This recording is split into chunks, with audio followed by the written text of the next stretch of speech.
Première audition de cette proposition de loi pour combattre le trafic de drogue que j'ai initiée. C'est encore une fois ce que je vous expliquais tout à l'heure, Marie. Moi, je la veux transpartisane le plus possible, de façon à ce qu'on ait une chance qu'elle pèse dans la situation. Et donc, cette audition, là, pour l'instant, il y a donc Hubert Julien Laferrière, non inscrit, qui est là avec... et bientôt, nous rejoindrons peut-être d'autres députés, mais sinon, de toute façon, c'est enregistré. Et donc, chacun pourra en profiter. Donc, Marie Debouy, d'abord, merci d'être venue. Donc, vous êtes un médecin du monde. Je vais vous laisser vous présenter. Ce n'est pas la peine que ce soit moi qui le fasse.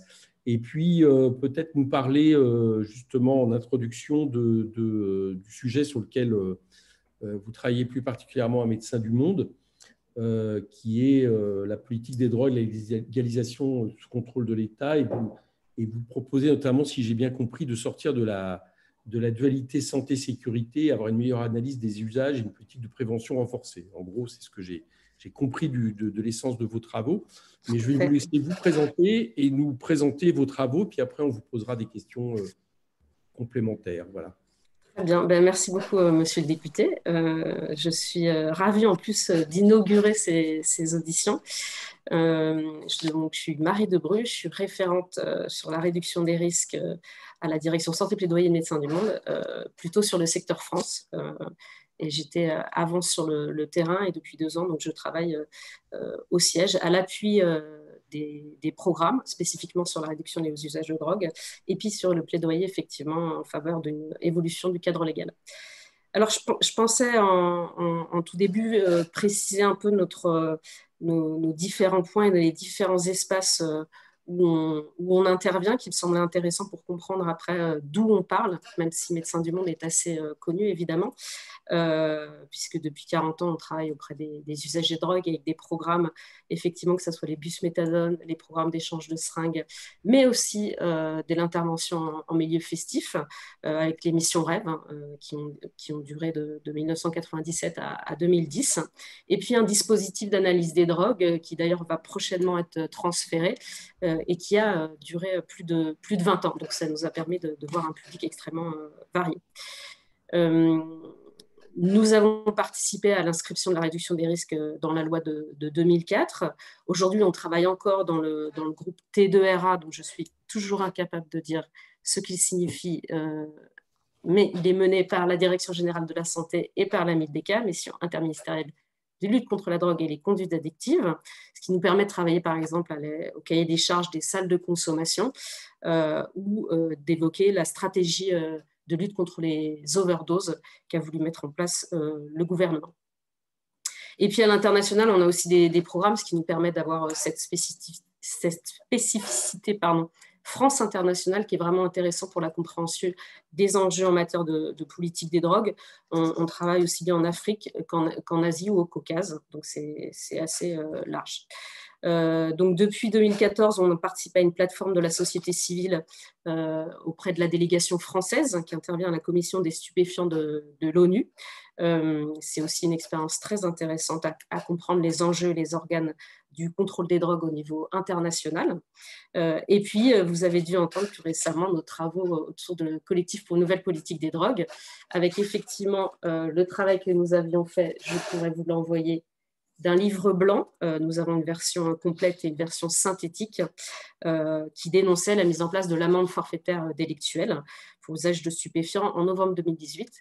Et plus récemment, donc nous avons en février dernier, en janvier, c'est ça, non, février dernier, fin janvier, je ne sais plus, commandé en fait un sondage qui a été réalisé en décembre auprès de l'Institut CSA pour connaître l'avis des Françaises et des Français sur l'efficacité de la loi.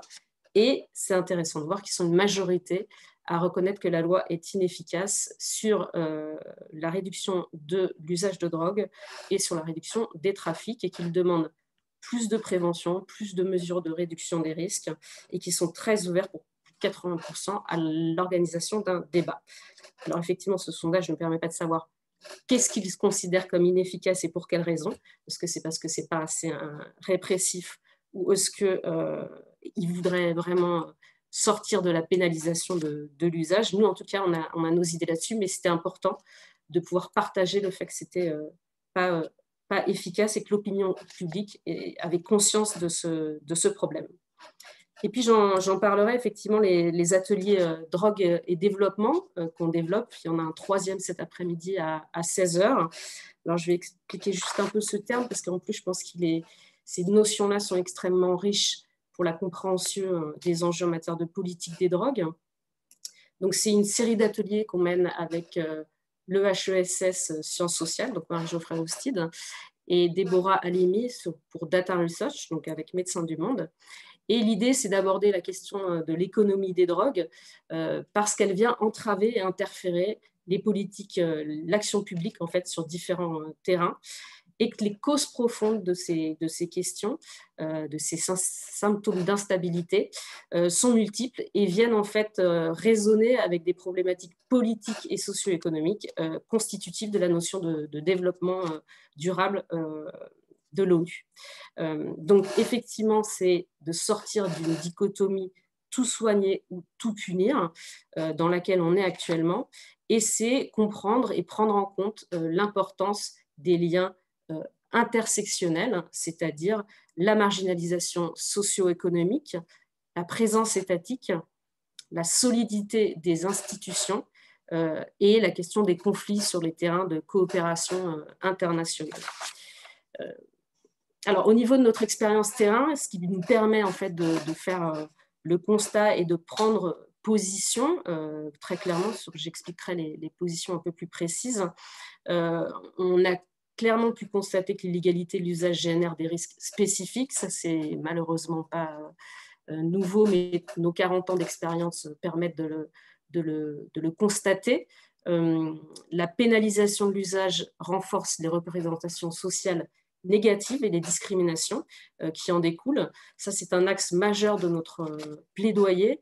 On a mis en place, en tout cas avec l'INSERM, une étude sur l'impact de la pénalisation sur le parcours de soins des usagers de drogue, afin justement de davantage documenter précisément cet aspect-là, où il n'y a pas d'études en France, il y en a quelques-unes à l'international. Et puis on a en cours un projet en fait de déstigmatisation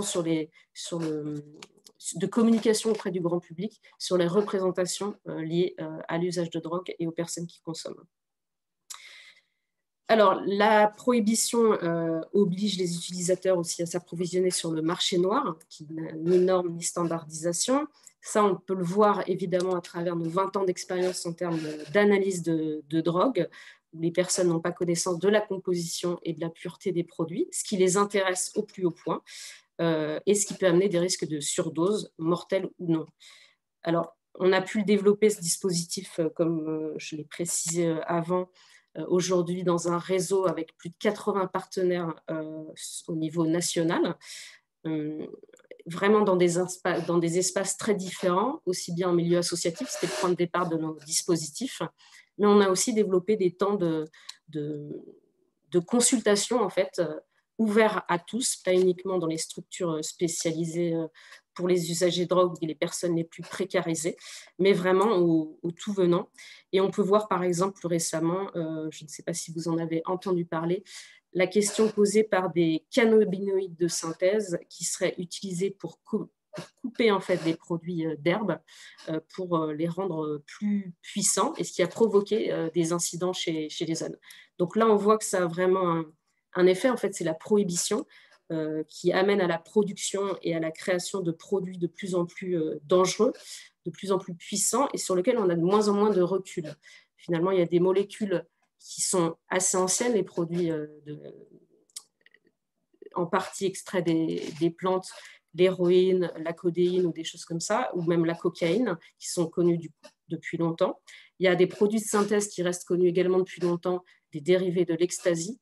Et en fait, aujourd'hui, on voit que les trafiquants, à chaque fois, en fait, les producteurs s'orientent vers des produits qui ne sont pas classés. Donc, on a de plus en plus de produits classés au niveau international, leur optique étant, pour ces producteurs et ces trafiquants, de faire du profit. Donc, ce n'est pas la question de la santé qui prime. Et voilà pourquoi ça tourne vers des produits de plus en plus puissants, en fait, en termes de rentabilité. Alors, la politique répressive, elle freine aussi les politiques de santé et les politiques sociales. Alors, on a pu le voir à travers notamment la situation lors de la mise en place de la salle de consommation à moindre risque, puisque l'usage est effectivement pénalisé en France. C'était compliqué au regard de la loi de pouvoir mettre en place un dispositif qui permet la consommation. Donc, il a fallu la publication d'une nouvelle loi de modernisation du système de santé en 2016 qui puisse permettre en fait l'expérimentation. On peut voir qu'aujourd'hui, il n'y a malheureusement que 2 salles en France actuellement. C'est beaucoup trop et c'est beaucoup trop peu. Et c'est beaucoup trop peu parce qu'il y a toutes ces obligations et ces contraintes qui sont difficiles à mettre en œuvre. Et puis l'analyse de drogue dont je vous parlais avant, qui pose aussi cette question-là du paradoxe de la loi française, puisque alors, on n'a pas encore complètement obtenu le financement au niveau de la Direction générale de la santé, qui réfléchit encore à la manière dont il pourrait financer ces dispositifs-là et lesquels précisément. Nous, on a beaucoup de force on est très force de proposition, ça fait 20 ans qu'on travaille là-dessus, donc on a des référentiels qui sont très précis et on a des partenaires sur le terrain qui réalisent depuis plusieurs années et plus de 10 ans qui mènent ces dispositifs. Donc voilà. Alors, la politique répressive, comme je disais, donc, freine les politiques de santé et les politiques sociales, que ce soit au niveau des consommateurs, des personnes qui consomment, comme je viens d'évoquer, mais aussi sur les personnes impliquées dans les trafics pour des délits mineurs sans violence, pour des raisons de subsistance. En fait, ceux-là sont importants à évoquer. Il ne s'agit pas là, on ne parle pas des personnes, des grands trafiquants, comme on pourrait dire, mais les personnes qui sont en bout de chaîne. Et on sait que les fonctions les plus exposées dans la chaîne de production, de transport et de vente sont occupées par des personnes les plus vulnérables économiquement et socialement. Et puis enfin, le système juridique répressif est à l'origine de violences, car il légitime le harcèlement policier et pousse à la clandestinité où des tiers peuvent plus facilement leur faire subir des violences. C'est un système qui sert surtout à alimenter la politique du chiffre, mais qui ne permet pas finalement d'avoir un impact en termes de santé, de tranquillité publique et de diminution de la pauvreté et des inégalités sociales, où on sait que ce sont le creusot en fait, de ces problématiques en matière de drogue, en tout cas, qu'elles soient pour des consommations problématiques ou pour l'implication dans les trafics. Alors, du coup, nous, qu'est-ce qu'on propose pour Médecins du Monde ?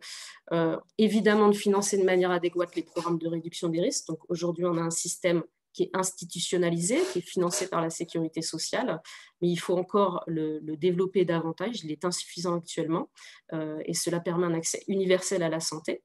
Et nous demandons de dépénaliser l'usage de toutes les drogues, donc annuler les sanctions pénales et administratives des délits mineurs sans violence, y compris pour les personnes impliquées dans les trafics pour des raisons de subsistance, qui sont, comme je l'ai dit, les plus vulnérables.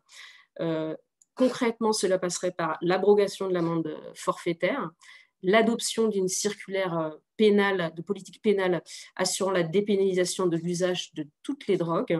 C'est important pour le principe, on ne pénalise pas les personnes qui consomment, quel que soit le produit. Ce n'est pas ça qui les empêche de consommer.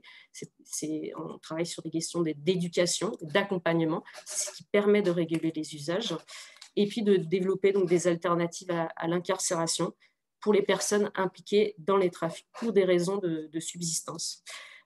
Alors, c'est un enjeu important parce qu'on connaît la surpopulation carcérale qui existe actuellement avec plus de 70 000 personnes incarcérées.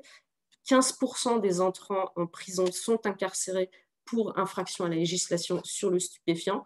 On sait que le travail engagé se fait principalement auprès des consommateurs ou des usagers revendeurs et très peu sur les trafiquants, les gros trafiquants, parce que c'est effectivement très complexe.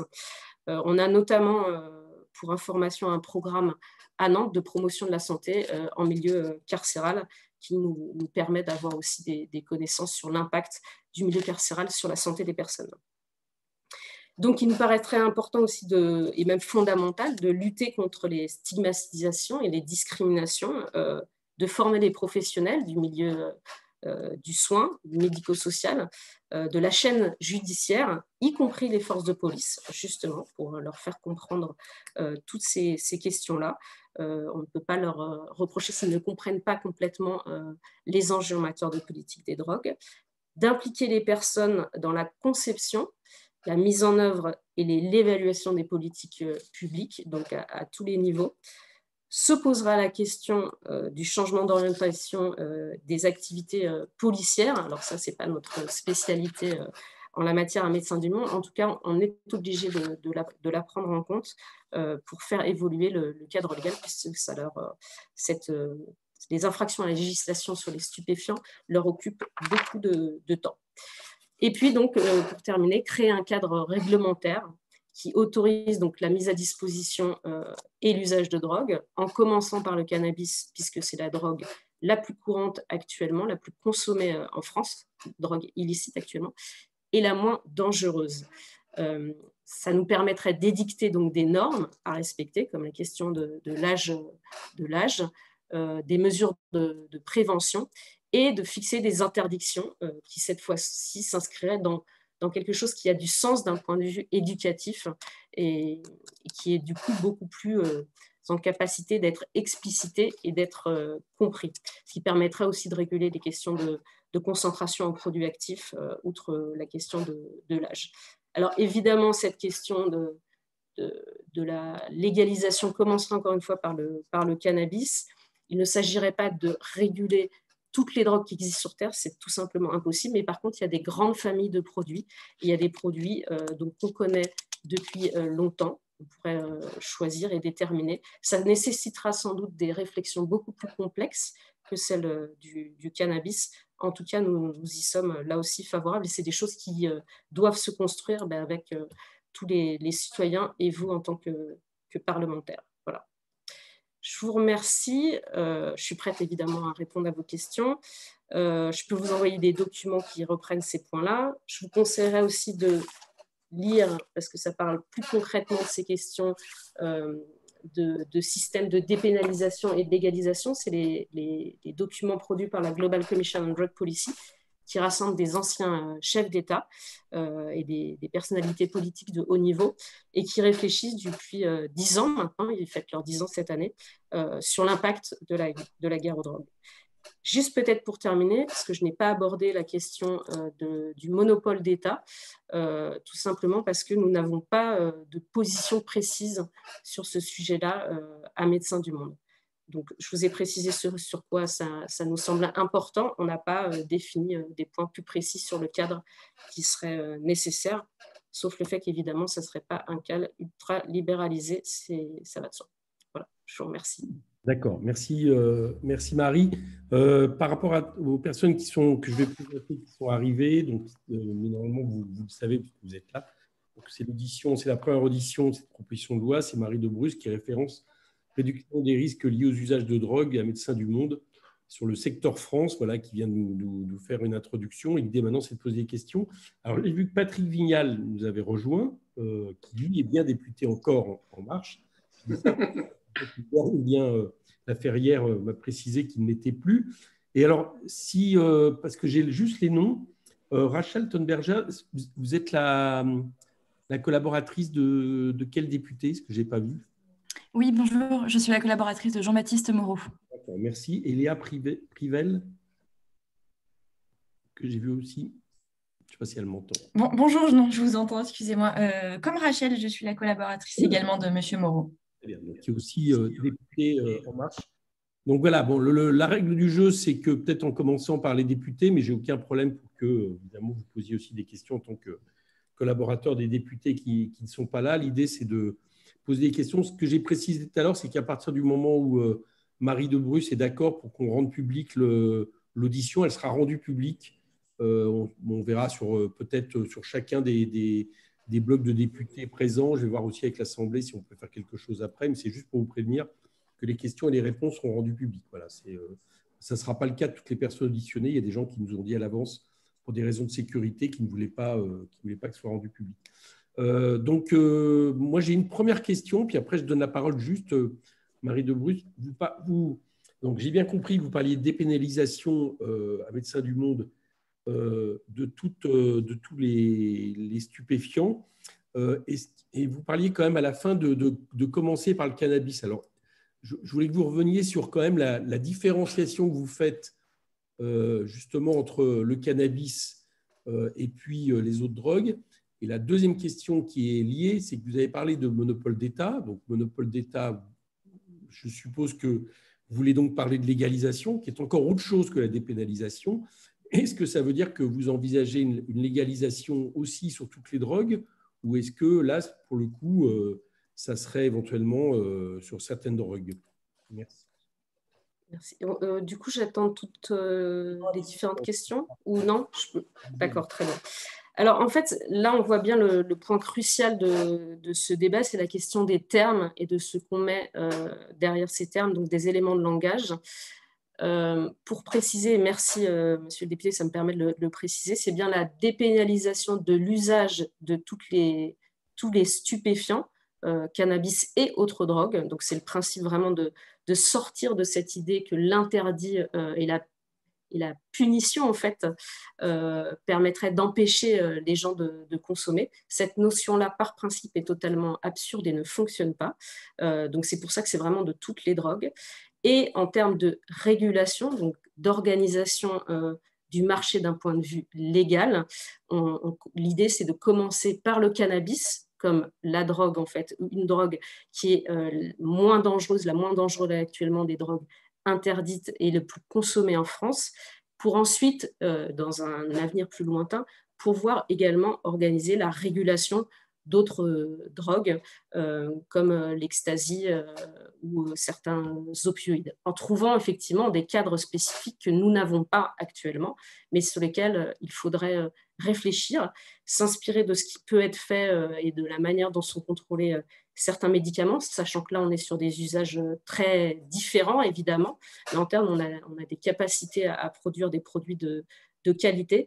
Et en tout cas, ça permettrait davantage d'accompagner les usages et de reconnaître cette question que l'être humain, il y a toujours eu des drogues et cela fait partie de notre société, donc autant l'accompagner.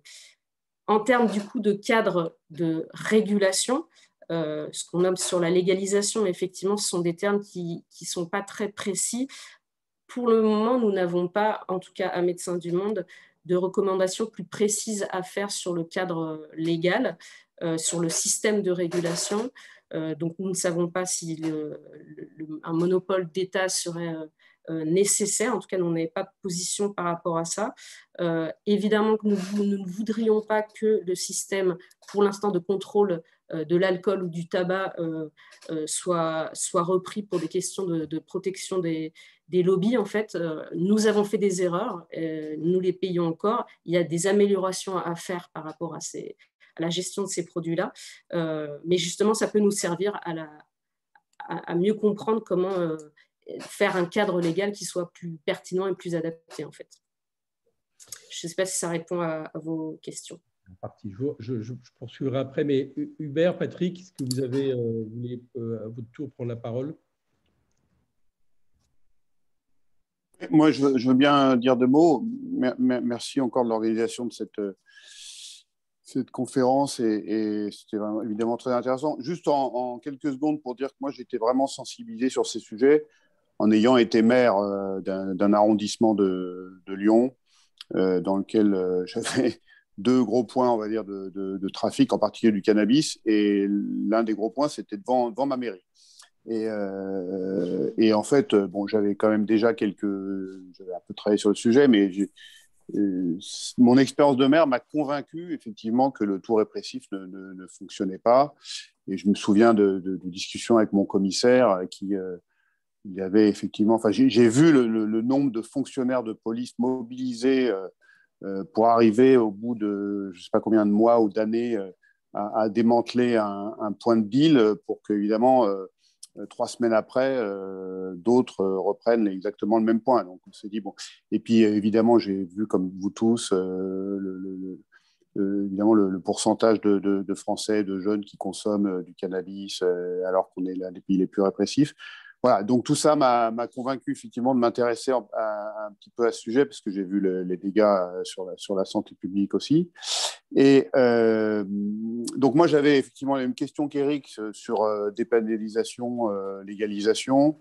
Et puis peut-être que vous nous disiez un petit peu plus sur, parce qu'on prend souvent exemple à l'étranger, nos voisins européens qui ont légalisé ou dépénalisé, l'Uruguay, certains États fédérés des États-Unis.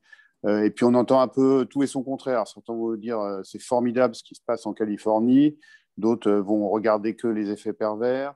Voilà, donc effectivement, j'avais un peu des questions comme ça très, très larges. Et sur la santé publique, parce qu'on a aussi entendu beaucoup de choses.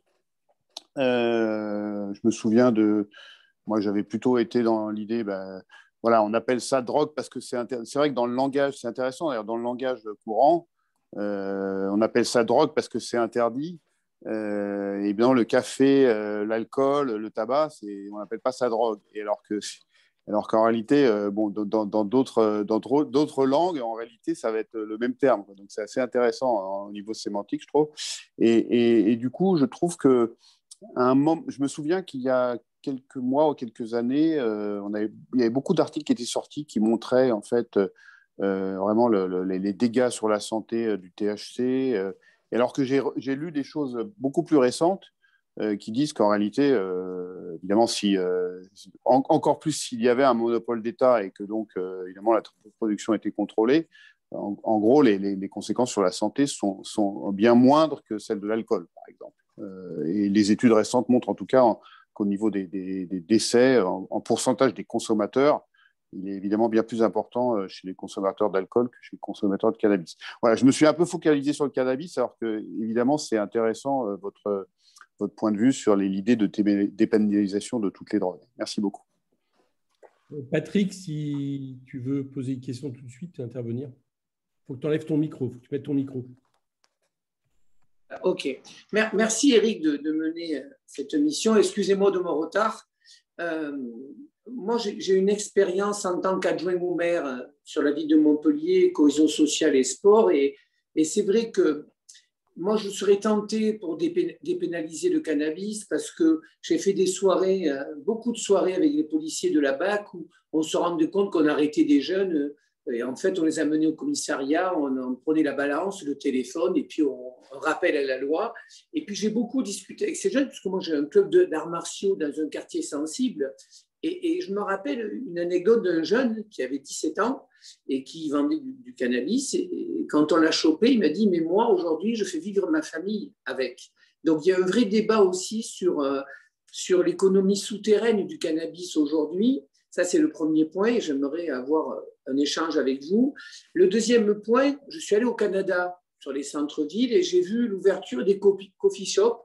Et j'aimerais savoir, madame, ce que vous avez des retours du Canada, comment ça peut fonctionner. Et enfin, le troisième point, je crois que nous, les adultes, on n'est pas au courant de… Enfin, tous les gamins fument.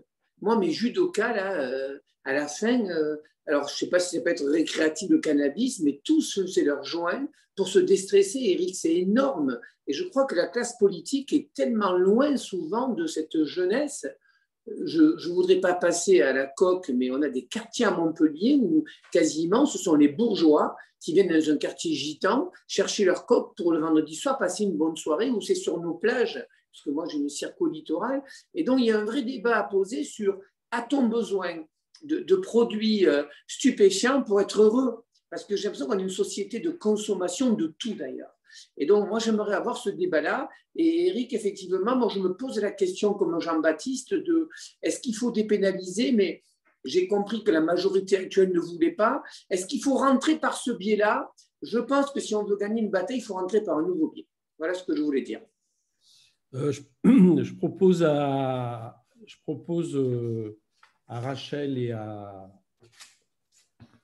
et à Léa, si elles ont des questions, de le faire. Je vais laisser le faire après. Je propose déjà à Marie de Bruce de réagir aux différentes interpellations. Alors, merci pour vos questions qui vont permettre d'éclairer, je l'espère, aussi les propos que j'ai pu avoir en introduction.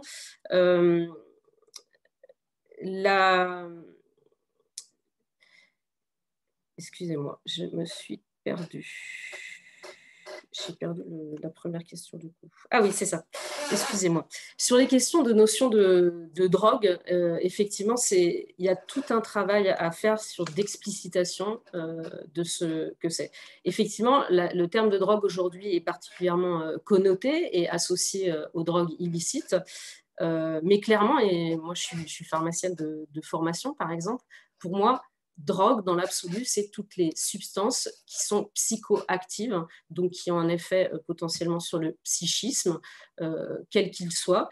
Et dans ce cadre-là, du coup, aussi bien effectivement que la caféine, par exemple, que effectivement l'alcool, le THC qui est une molécule du cannabis ou d'autres, ben, il y a une variété de molécules qui ont des effets extrêmement différents et qui ont aussi des dangerosités en tant que telles différentes.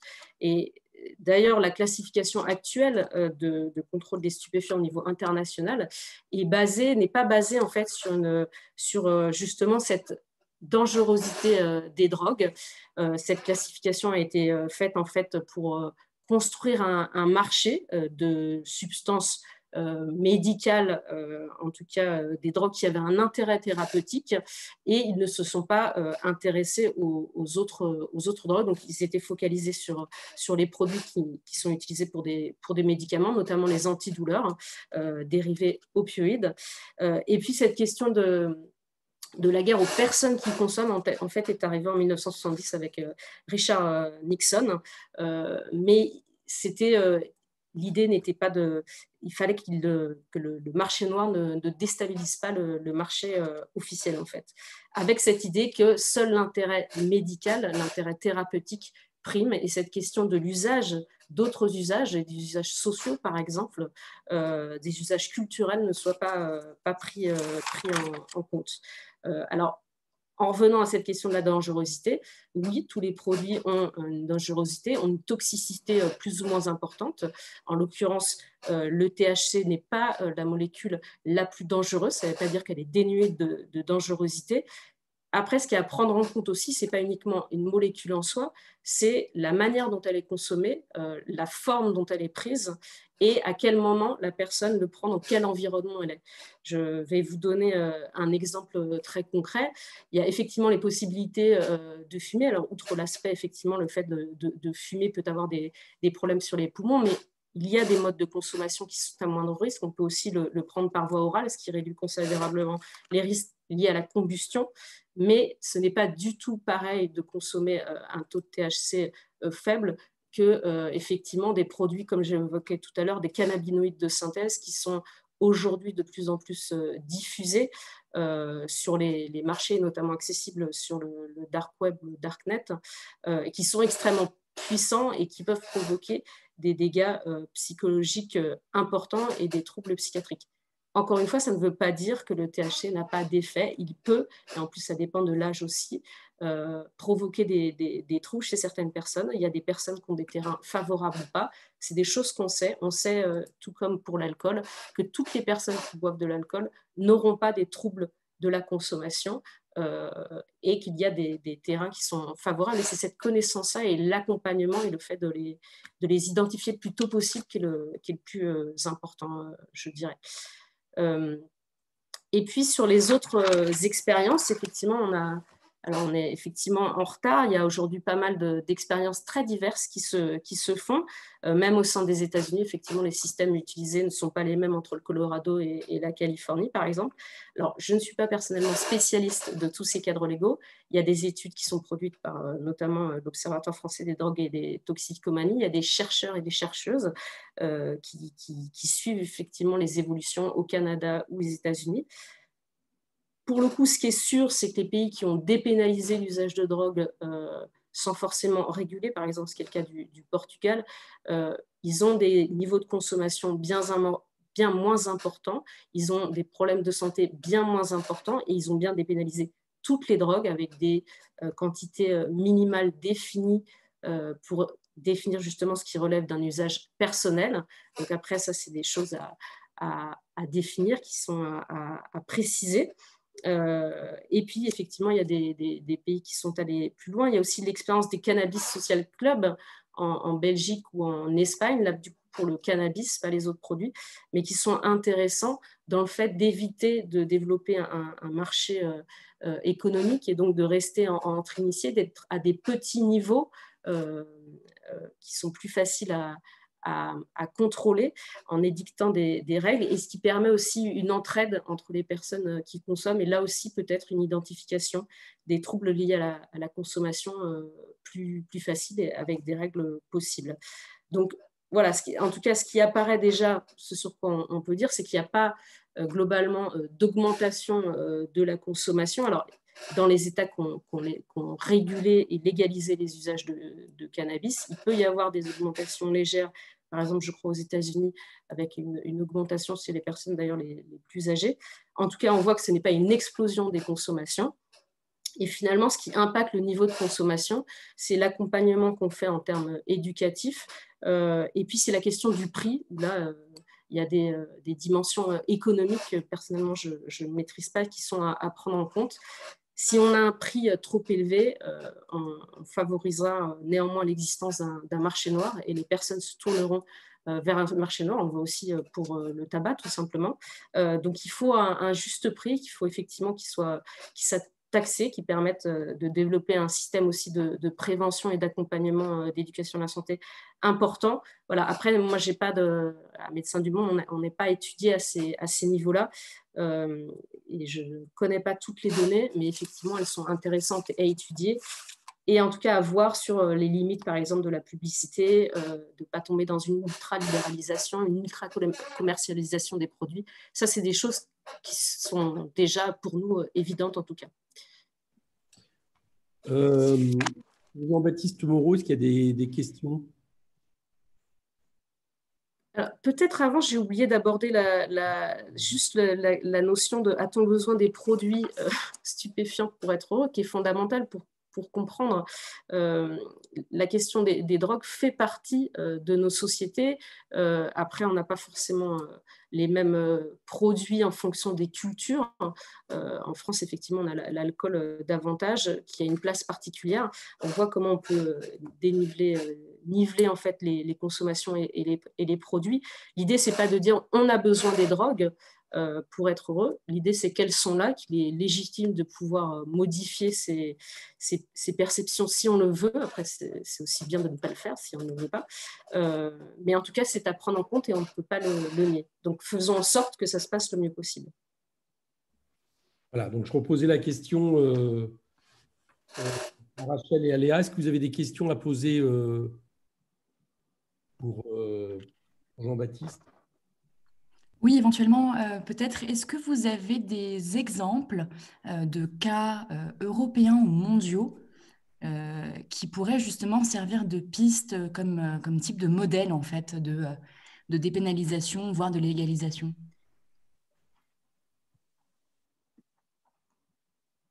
Alors, par rapport à cette question, le modèle qui nous semble le plus intéressant dans une première étape de dépénalisation de tous les usages, c'est le Portugal, clairement. Ils ont mis en place en fait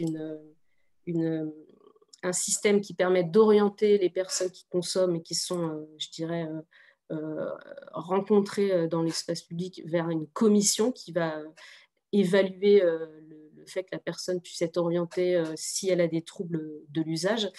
C'est la question posée par le fait qu'effectivement les policiers ne sont pas les meilleures personnes, ou les juges en fait. Donc là se pose la question de l'identification. En fait, ce qui est important, c'est d'orienter les personnes qui sont en difficulté de consommation. En tout cas, le Portugal a fait ce choix-là qui nous semble intéressant et qui fonctionne. On a beaucoup de recul sur ce système-là. Et au niveau de la régulation, je pense qu'il faut faire un mix peut-être de ce qui existe. Il faut effectivement tenir compte des spécificités françaises. Encore une fois, je ne suis pas la spécialiste, mais les expériences du Canada sont extrêmement intéressantes. Et je l'ai évoqué, les Cannabis Social Club également, donc en Belgique et en Espagne, sont des pistes intéressantes. Moi, je voulais vous poser, je voulais insister sur la question de dépénalisation. Alors, la première chose, c'est qu'on j'ai compris que dépénalisation ne veut pas dire dérégulation forcément. C'est-à-dire qu'il y a un contrôle des usages et notamment se pose tout de suite la question de savoir si, par exemple, on dépénalise des drogues, est-ce qu'on peut envisager de continuer à pénaliser certaines variantes de ces drogues? Je m'explique. Vous l'avez dit vous-même, les 30 dernières années ont vu le cannabis être de plus en plus dangereux, de plus en plus toxique au fur et à mesure que le trafic augmentait. Donc, imaginons qu'on dépénalise et qu'on légalise le cannabis. Je suppose que ça serait quand même pour revenir à un produit, entre guillemets, moins dangereux en termes de toxicologie. Bon. Comment, dans ces cas-là, on fait par rapport, j'allais dire, aux produits qui continuent à être vendus, consommés, qui, lui, garderaient sa dangerosité parce que, par exemple, il permettrait pour aller vite, qu'il aurait un côté plus puissant en termes de drogue. Enfin, je m'explique mal, mais vous voyez ce que je veux dire. Donc, comment vous voyez les choses de ce point de vue-là entre une drogue qui serait dépénalisée et du coup peut-être moins dangereuse, et puis celle qui pourrait continuer à être vendue avec les mêmes dangers? Et la deuxième question, bon, moi, je reste sceptique sur, non pas forcément sur toute la dépénalisation, mais je reste sceptique à ce stade sur la légalisation de drogues autres que le cannabis. Et la raison pour laquelle je reste sceptique, c'est que j'ai bien compris que en Europe, tous les chiffres montrent que le pays le plus consommateur de cannabis, c'est la France, où il y a un trafic et il y a une répression accentuée. Donc, on ne peut pas dire que le fait de légaliser sur une drogue comme le cannabis fait qu'on consomme plus. Par contre, j'ai des interrogations sur ce qui se produirait sur les autres drogues, que peut-être à tort, hein, mais je considère comme plus dangereuses parce que pouvant être immédiatement létales dans certaines d'entre elles, et même pouvant avoir des effets directs immédiats sur la question, par exemple, des neurones, etc. Comment peut-on considérer que si on dépénalise et qu'on légalise également ces drogues dures, que j'appelle dures, quelle assurance pourrions-nous avoir sur le fait qu'elles ne se banalisent pas, que là, pour le coup, leur trafic augmente, leur consommation augmente? Je ne sais pas si je suis clair dans mes questions. Si, vous êtes, il me semble très clair. Et je pense que c'est effectivement les enjeux très importants de compréhension pour savoir de quoi on parle, encore une fois. L'idée, c'est de ne pas pénaliser l'usage par principe. Ce n'est pas, encore une fois, je me répète, mais s'attaquer au consommateur en lui-même, ce n'est pas ça qui permet de réguler les usages. Ce n'est pas un mode qui fonctionne. Nous, ce qui fonctionne pour nous, c'est l'accompagnement, l'éducation, les dispositifs de réduction des risques, de prévention chez les plus jeunes. Donc, déjà, le fait de ne pas pénaliser les personnes qui consomment, ça nous semble fondamental parce qu'on sort de la question du tabou ou de quelque chose dont on ne peut même pas parler. Donc ça, c'est vraiment fondamental. Ensuite, si on dépénalise, ça n'empêche pas qu'on lutte contre les trafics. Mais quand on parle des trafics, c'est surtout le trafic, le narcobanditisme. C'est les questions de blanchiment d'argent. Encore une fois, après, je ne suis pas spécialiste et je parle plutôt en actrice du soin. Mais néanmoins, ces enjeux-là sont fondamentaux et ne pas se focaliser sur les usagers qui ne sont pas en fait les bonnes personnes à poursuivre, interpeller, et ils existeront toujours. Donc après, il faut plutôt poursuivre les personnes qui font des profits avec des marchandises qui sont utilisées par des personnes. Donc après, si on dépénalise, ce qui est déjà une étape fondamentale, encore une fois, sans doute qu'on commencera par le cannabis, encore une fois, qui est la moins dangereuse, la plus consommée, mais à un moment donné, on ne peut pas ne pas se poser la question de comment assurer une réduction des risques optimale si à un moment donné, on ne contrôle pas la composition des produits, y compris des produits qui ont plus de dangerosité que le cannabis.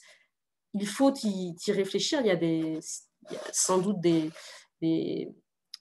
réflexions à avoir pour tenir compte de tous les aspects. Je voulais aussi signaler la Nouvelle-Zélande qui instaure une expérimentation de régulation de produits de type ecstasy, en fait, dans le cadre festif. Je ne connais pas parfaitement bien leur système, mais il faut voir que les gens qui consomment pour avoir des effets. L'idée, c'est de leur permettre d'avoir, en tout cas, que s'ils ont envie d'une recherche d'un effet, ce soit cet effet-là qu'ils aient et pas autre chose, et qu'ils n'aient pas de complications de santé. Et c'est bien en ayant une information fiable, en pouvant en discuter, qu'on réduira au mieux les méfaits et les risques. Donc, sur les drogues les plus puissantes, voilà, la question reste posée, parce qu'à un moment donné, si on dépénalise, ce qui est juste une première étape avant de réfléchir à un système plus complexe, se posera la question effectivement de comment néanmoins continuer à réduire les risques. Et inévitablement, effectivement, la question de la régulation se pose et la dépénalisation ne paraît pas suffisante. Mais elle est indispensable en première étape. Ok, merci. On s'était donné 45 minutes, 1 heure, donc je propose à Patrick, Hubert, si vous avez d'autres questions, de les poser. Et puis après, on ira vers la conclusion. Non, moi, j'avais une question, mais je ne sais pas si c'est votre domaine. Non, c'est juste une question sur l'exemple californien, parce que notamment, c'était pour répondre à une des préoccupations que Patrick soulevait, qui est, voilà, si jamais on légalise et que donc on organise un monopole d'État, que deviennent les familles qui vivaient de ça, puisqu'on sait que voilà, il y a même vraiment des systèmes de solidarité qui sont organisés grâce à l'argent de la vente de drogue et de cannabis en particulier. Et on me disait qu'en Californie, ils avaient une politique, on va dire, assez courageuse, puisqu'ils avaient même proposé aux chefs enfin, ceux qui tenaient un peu les points de deal, du coup, d'être embauchés pour tenir l'équivalent de coffee shop, quoi. Voilà, je ne sais pas si vous avez travaillé un peu sur cette question. Déjà, ça a été un peu courageux parce qu'il fallait faire quand même accepter à l'opinion publique qu'on donne un travail à des gens qu'on aurait mis en prison auparavant. Voilà, mais peut-être c'est une question qui pourra revenir dans les autres auditions. Alors, merci. J'espère que cette question reviendra dans les auditions parce qu'elle est importante. Effectivement, ce qui nous semble indispensable, c'est d'impliquer les personnes dans un nouveau système pour que ça ne soit pas une régulation qui mette de côté toujours ces mêmes personnes qui sont en difficulté socio-économique. Et on en revient en fait à la notion que je vous expliquais avant sur les notions de développement durable, où la question finalement de la présence des institutions dans les quartiers, le soutien économique et social sont fondamentales. Si ces personnes-là s'investissent dans les trafics, c'est bien pour des raisons de subsistance. Donc c'est là où on voit que la question des enjeux en matière de politique des drogues est vraiment vaste. On ne peut pas répondre uniquement par une réponse sanitaire. Il faut vraiment prendre en compte également l'intégration des personnes dans la société et leur permettre d'avoir une activité rémunératrice. Alors, c'est une bonne proposition d'inclure le plus possible ces personnes pour qu'elles ne soient pas laissées de côté. Peut-être que tout le monde ne s'y retrouvera pas si ces personnes-là ne veulent pas s'impliquer elles-mêmes, mais en tout cas, il faut leur trouver d'autres possibilités pour qu'elles puissent ne plus avoir recours au trafic, en fait. Et c'est la même chose sur des producteurs dans des pays producteurs où la question se pose. Si on leur interdit de produire certains produits, il faut des alternatives qui leur permettent d'avoir une évolution meilleure que ce qu'ils ont sans cette production ou sans ce trafic et cette vente. Et sinon, il ne faut pas s'attendre à ce qu'ils fassent autre chose. Et à un moment donné, ça se fait par un accompagnement global. Je ne sais pas si j'ai été suffisamment claire et précise. Oui, Eric, moi je voudrais rajouter, effectivement, comme disait Hubert, hier, en vue de cette mission, j'ai rencontré des jeunes de quartier qui eux-mêmes vendent. Hein, et je leur ai demandé pourquoi, en fait. Alors, ce système est très compliqué, en fait. Eux, ils sont revendeurs, ils ont des jeunes qui chauffent entre 60 et 80 euros par jour. Et donc aujourd'hui, à Montpellier, il y a une 600aine de jeunes mineurs isolés en difficulté. Ils se servent de ces mineurs isolés qui chauffent entre 50 et 80 euros. Et eux, comme disait Hubert, ils s'organisent même une solidarité dans le territoire. Ça veut dire vraiment, madame, que c'est des familles entières qui vivent de ça. Et donc, à mon avis, il n'y a pas que la réponse, vous l'avez dit, en partie, mais il y a un vrai débat sur une zone de jeunesse prioritaire. Parce que quand vous parlez avec eux, et c'est une ancienne qui revient, ils me disent, mais nous, pour 1 200 € par mois, on ne travaille plus. Et donc, ça veut dire qu'il y a une nouvelle philosophie à aborder avec cette génération de jeunes et qui, franchement, quand vous grattez un peu là, sous le vernis, ils ont envie d'une vraie vie. Ils en ont marre de se faire arrêter, ils en ont marre. Vous savez, à Montpellier, dans il y en a un qui a pris un coup de couteau pour une histoire de vélo, les gamins chauffés. Enfin, ils voudraient avoir une vie dite normale. Et donc, je pense qu'il y a la dépénalisation, il y a l'éducation, il y a la formation. Et c'est vrai que moi, hier, ils me l'ont dit, ouvrez des coffee shops et on viendra parce qu'en plus, nous, on sait ce que c'est que le produit. Et en plus, il y en avait un qui était à la coque, qui me disait, mais c'est un mal qui est très, très dur à s'en sortir. Et j'ai envie de donner mon expérience aux jeunes du quartier. Parce qu'on parle de cannabis, mais moi, je vois dans certains territoires, on est passé à la coque. On se rend compte que ces gens ne sont plus maîtrisables quand ils sont sous coque. Et donc, après, ils volent leur famille, enfin, ils agressent leurs parents eux-mêmes. Il y en a un qui me disait qu'il est allé jusqu'à faire dormir sa femme avec des anxiolytiques pour y piquer les bagues pour avoir une dose. Et le même me dit, mais aidez-moi. Donc, je pense qu'il y a 3 volets, dépénaliser, peut-être territorial, essayer. On a du mal en France, en fait, à peut-être faire confiance aux territoires. Est-ce que c'est les territoires les plus compliqués où il y a des grandes cités? Est-ce que c'est le monde rural? Et je peux vous dire que moi, j'ai aussi partie rurale où c'est devenu aussi. Deuxième point. Et troisième point, s'il n'y a pas un vrai accompagnement de formation et de retour à l'emploi, je pense que ça sera très compliqué. Bon, de toute façon, on aura l'occasion d'en reparler parce que moi, je peux témoigner de la même chose dans ma circonscription qui est malheureusement très concernée par la drogue. C'est à peu près la même chose partout. C'est-à-dire les quartiers, ça s'installe dans les quartiers populaires parce qu'il y a une main-d'œuvre et qu'effectivement, alors apparemment, c'est mieux payé qu'à Montpellier. Moi, on parle entre 80 et 100 €. Mais bien souvent, c'est avec une précarité qui est la vie elle-même. Nous, on en est à 3 décès depuis quelques mois de petits trafiquants. Donc, c'est clair que c'est à prendre en considération. Et j'ai les mêmes témoignages que toi là-dessus, c'est-à-dire des jeunes qui seraient intéressés, des guetteurs, des petits trafiquants qui seraient intéressés pour devenir des vendeurs. Ni Uber ni dealer, pour reprendre les propos d'Emmanuel Macron, mais vendeurs, et pourquoi pas avec un autre. Donc, la question d'éviter la gentrification quelque part de la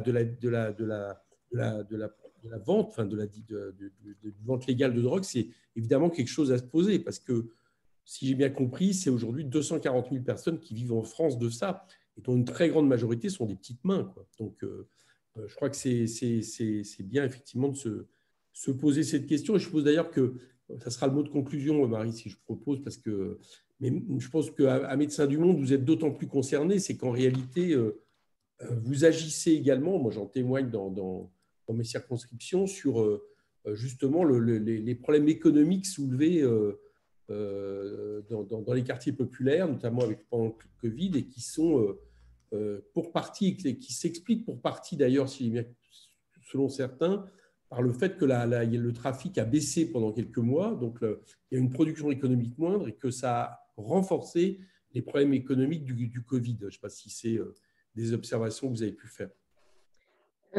Alors, c'est effectivement l'implication des personnes concernées, que ce soit par l'usage ou par ces trafics, est fondamentale. En plus, les choses ne sont pas si cloisonnées que ça. Il y a un moment donné, d'être en proximité du produit, ça peut avoir un impact sur effectivement l'accès au produit, d'être en permanence au contact du produit, c'est fondamental. Effectivement, nous sommes en lien avec des populations les plus précarisées. Et celles qui s'impliquent dans les trafics à ces niveaux-là ne s'impliquent pas par hasard et effectivement en vue d'une vie haute, pour peu qu'on puisse leur permettre et qu'on leur donne les capacités, les moyens de le faire. Ce qui n'est pas le cas actuellement et qu'il faudrait faire. Je voudrais peut-être juste, pour terminer, parce que ça me semble important, sur la notion des troubles de l'addiction. En fait, il ne faudrait pas, et je pense que c'est une vigilance à avoir, si on légalise sans doute, on régule le cannabis. Cette question, comme je vous l'ai dit, de dépénalisation de toutes les drogues est fondamentale. pour le principe même. Et certes, des drogues ont des dangerosités effectivement différentes, mais la question des troubles d'usage sont pas dus uniquement à un produit. Donc, il ne faudrait pas diaboliser les personnes consommatrices d'autres produits. Et on l'a vu pour les opioïdes, où c'est la mise en place de traitements de substitution qui a permis vraiment de mettre en évidence qu'en fait, on peut aussi réguler les usages et que les personnes sont partie prenantes et ont envie de ça et pour mieux vivre, en fait, et protéger leur santé. D'accord. Bon, merci Marie. Ça fait 1 heure qu'on s'entretient ensemble, sauf si vous avez des choses à ajouter. Non, merci beaucoup à vous d'être présent et de m'avoir encore offert cette opportunité pour… plaisir. Donc, on attend vos documents et on se retrouve à 14h30 pour ceux qui peuvent, pour Alain Morette, qui est psychiatre, addictologue et directeur de l'association Epelia, et à 16h30 avec William Lowenstein, qui est président de SOS Addiction. Voilà, il y a 3 auditions aujourd'hui, donc on commence. Très bien. Et merci beaucoup, Marie, d'être venue. Merci à vous et bonnes auditions, bons travaux. Merci. Merci aux collègues et merci aux collaboratrices qui étaient là. Merci à vous. Si vous êtes là tout à l'heure, tout à l'heure. Merci beaucoup. Merci beaucoup. Merci. Au revoir.